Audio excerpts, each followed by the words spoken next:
Hola, ¿qué tal? Mi nombre es Óscar Guerrero Morales y soy residente de segundo año de la especialidad de Medicina de Urgencias con sede en la ciudad de Tlaxcala, en el Hospital General de Zona número 1 del IMSS.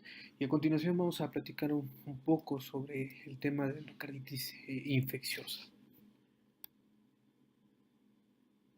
Bueno, en esta ocasión vamos a revisar o analizar dos artículos acerca de la endocarditis infecciosa. El primero sobre los resultados a corto y largo plazo en pacientes con endocarditis infecciosa.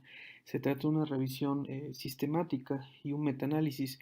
Corresponde a la revista BMC de desórdenes cardiovasculares. Y el segundo artículo sobre las pautas en revisión comparando las pautas de la Sociedad Europea de Cardiología y la American Heart Association en el diagnóstico y tratamiento de la endocarditis infecciosa en los adultos.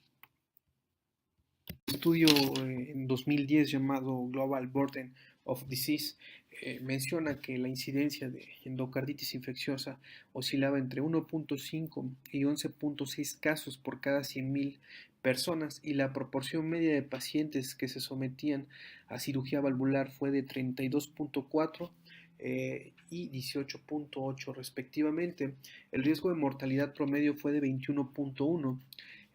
La presencia de cardiopatía reumática, cardiopatía congénita, válvulas protésicas y episodios previos de endocarditis eran algunos factores de riesgo tradicionales. Sin embargo, los factores predisponentes como los dispositivos intracardíacos, el uso de drogas intravenosas, los pacientes con VIH, diabéticos o pacientes en hemodiálisis, así como cardiopatías valvulares degenerativas e infecciones dentales, eran uno de los o eran algunos de los factores de riesgo que predominaban sobre los factores de riesgo tradicionales.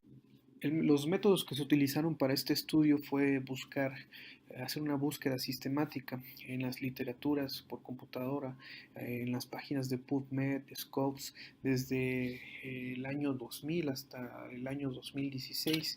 Se incluyeron estudios en inglés que evaluaron la mortalidad a corto y largo plazo en pacientes adultos con endocarditis infecciosa y las estimaciones agrupadas con un intervalo de confianza del 95% se calcularon con efectos aleatorios. Se incluyeron palabras claves como las que se mencionan en el recuadro: mortalidad, válvulas nativas, pronósticos, usos de drogas intravenosas, entre otros términos.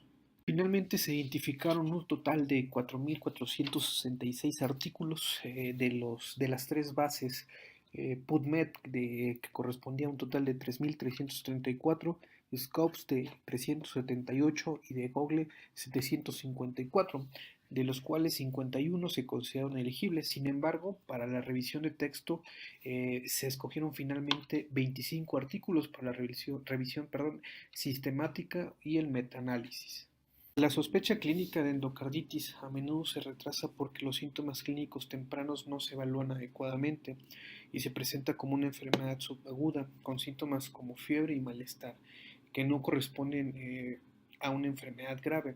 El hemocultivo positivo sigue siendo la piedra angular del diagnóstico y proporciona un conjunto importante para la identificación y las pruebas de sensibilidad.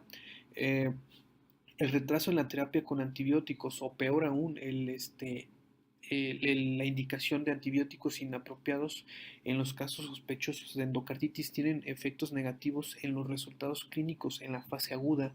La erradicación microbiana exitosa por los medicamentos antimicrobianos adecuados o la extirpación quirúrgica de los materiales infectados, haciendo referencia a las válvulas, así como el drenaje de los abscesos, son esenciales para obtener resultados positivos. A nuestro entender, esta es la primera revisión sistemática y metaanálisis para explorar los resultados a corto y a largo plazo en pacientes con endocarditis infecciosa. Se encontró una mayor proporción de mortalidad en pacientes con endocarditis a largo plazo y el tipo de endocarditis reportado con mayor frecuencia se asoció con la participación de una válvula nativa. Un análisis adicional sugirió que se observó una variación significativa en el porcentaje de pacientes con endocarditis entre ambos sexos, a pesar, del reciente avance en el tratamiento, sigue siendo una enfermedad letal después de la cirugía con una mortalidad a largo plazo de 1 a 5 años, del 40 y 70% respectivamente. Esto es más alto en los pacientes cuando el microorganismo causante es Staphylococcus aureus, que causa daño valvular grave y también se asocia con mayor embolización y mortalidad. Esta segunda parte vamos a platicar sobre la comparación que hacen sobre las directrices o pautas en el diagnóstico y el manejo de la endocarditis infecciosa en adultos. Por un lado la American Heart Association y por otro lado la Sociedad Europea de Cardiología.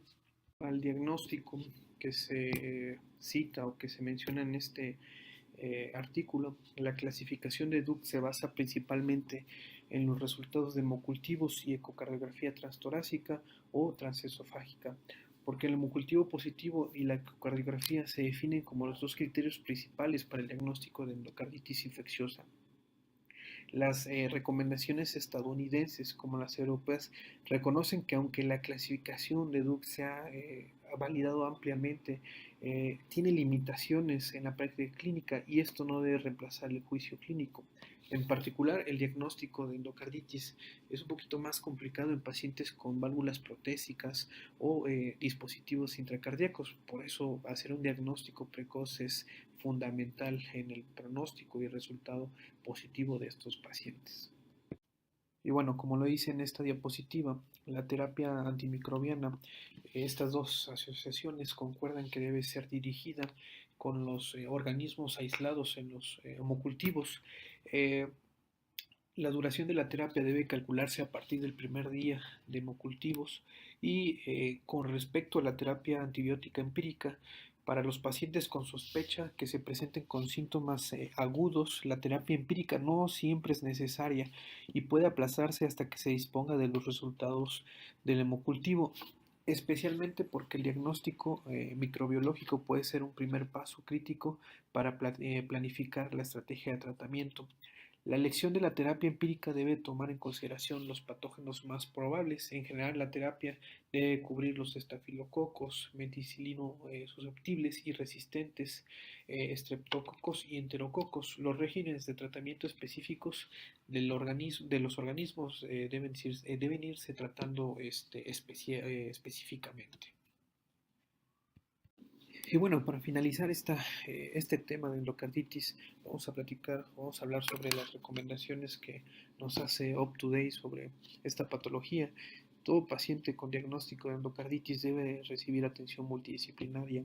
El diagnóstico precoz y adecuado es sumamente importante, como ya se mencionó en el primer artículo, con base a los criterios de Duke, no hacer omisión de la clínica de los pacientes.